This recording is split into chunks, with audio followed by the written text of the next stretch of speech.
Okay, so we're going to start again with you, and we're going to go back down. What Fire Island classic song do you most connect to as a DJ that you play? You know it's your go-to.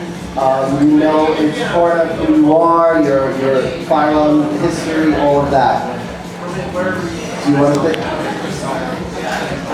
Well, I love my gut reaction, which is when I first heard this song played here on the dance floor, probably by one of you two. When I heard the first time Disco Memory, I lost my shit. I love Disco Memory. This should be the first thing that pops into your head, really. And for me, it's I Feel Love by Donna Summer. Yes. 44 years old this year. Yeah, I agree, it has to be the first one that like flashes in your head. And for me, it was Terry Rosario. Ain't nothing gonna keep it from you. And I'd just like to say real quickly that I did a little mathematics, and the gentlemen that you see before you have an accumulated DJ history of spinning of 205 years.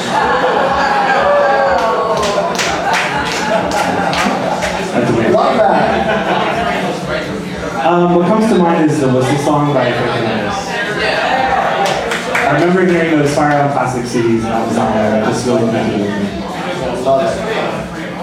I can't think of one. I might immediately comes to mind is Love is in the Air or Souvenirs. They're a little too easy, but I would actually go with the entire Whitney catalog because I think Whitney, she did a really good job crossing the generations of gays too, from like the 80s, the 90s, the 2000s, and I think she's still relevant now in resting in peace. Yes, totally. Well, with me, I've always been a huge Supremes and Diana Ross fan, so hands down the Boss. The Prince disco song that never gets tired. Agreed. There's so many, but I guess I gotta say ABBA. Yes.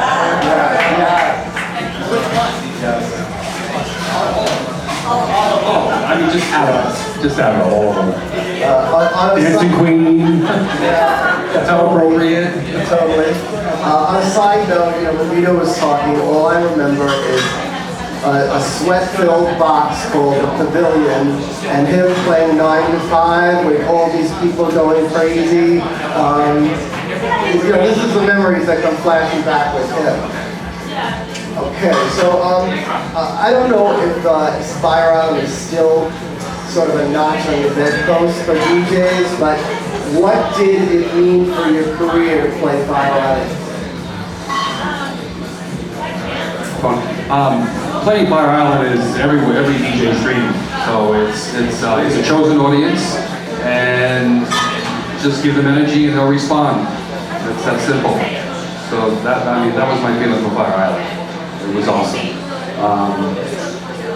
Back in the day, playing the Ice Palace from 3 in the afternoon to 9 at night, and shirtless boys on the dance floor, and you get a round of applause after your set. I mean, it was just awesome.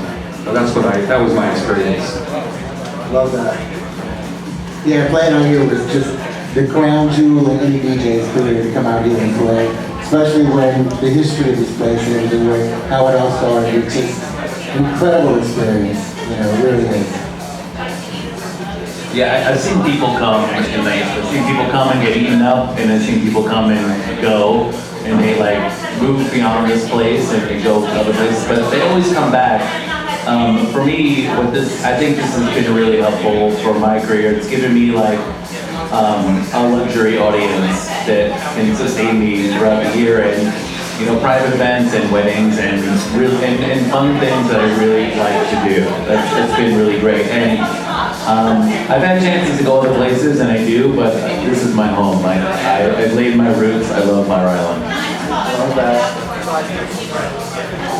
Yeah, it shifted my career a lot, actually. I was really honored by the idea of spinning out here because of the history. And I started when I was 13 with my brother doing mobile gigs back in St. Louis. We were just kind of over in St. Louis. We would do house parties and stuff like that. Then I moved to New York in '97 and went to the Palladium, the arena with Junior Vasquez and Dan Schneiderly and that whole era. And for a while I was playing in New York doing mostly mixed parties, straight and gay coming together. But once I did Fire Island, it kind of opened up a whole new door for me to do more gay events in the city and all around the world actually. So I've been to Oliveri and all over, and if I hadn't done Fire Island, that would have never happened. And I still feel so honored to come back here. I forgot the question. What did it mean to your career? I was just listening, it was so interesting, I forgot. This is why I did this, because I knew you'd all get off on hearing the stories from each other.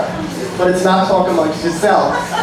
So what did it mean to your career Oh, yes. as it was just starting? Well, I think you have to first put it in a timeline, so, you know, to put it in perspective.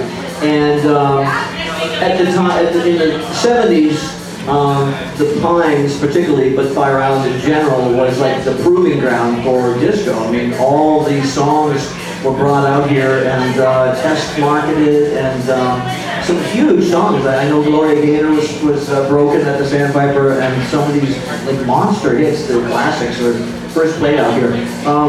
So this was like ground zero for disco because of its proximity to New York City, and working out here is my first gig, my first job, my first residency. It opened every door in Manhattan, so there was a very good buzz about me. So when the Sandpiper closed at the end of '79, and I moved to New York, already like my reputation was pretty well known in the city, and then I was able to, you know, make a good impression right off the bat. So from there, I mean, I don't think if I started working here, my career never would have like exploded like it did. I would have been as lucky as I am.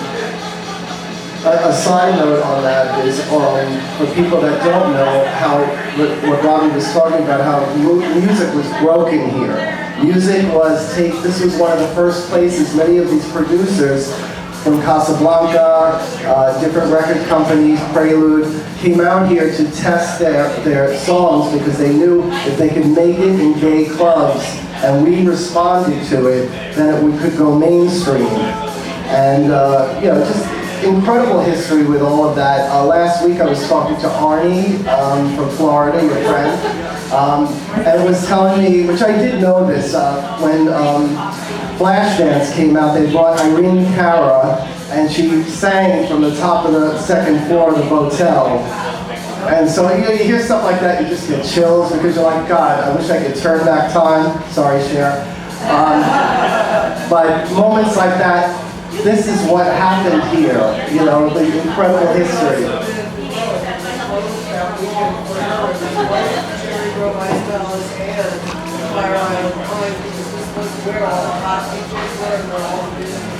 Yes, yes, love that.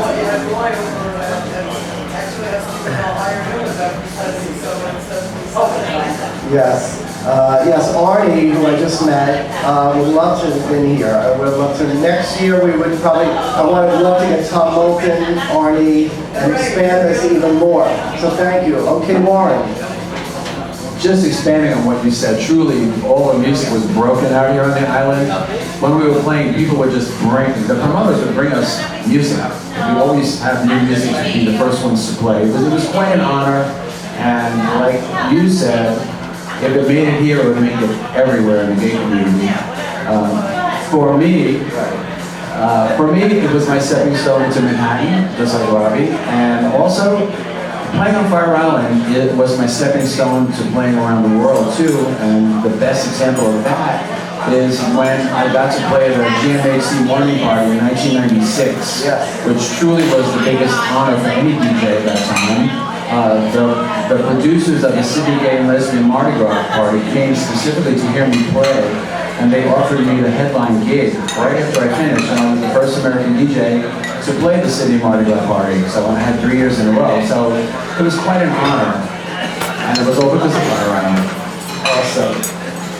Thank you. So spinning in the Pines was always the ultimate goal. I mean, when I came out for 12 or 13 years and I would come out for any weekend, I would go to Low T every single day. I would dance every single day. I didn't care if it was packed, if it was empty, I was dancing on the floor. So that was always what I wanted to do. And once it happened, it was a complete game changer. I mean, it opened every possible door. I kind of liken it to, like, once the drag queen is on RuPaul's Drag Race, even if they don't win, it's like, oh, you're one of them? It just, it becomes, it's cachet. It's cachet, honey. I love that. Okay, our next question. Who were your DJ mentors? Like, who have I stolen from the most? Maybe. Or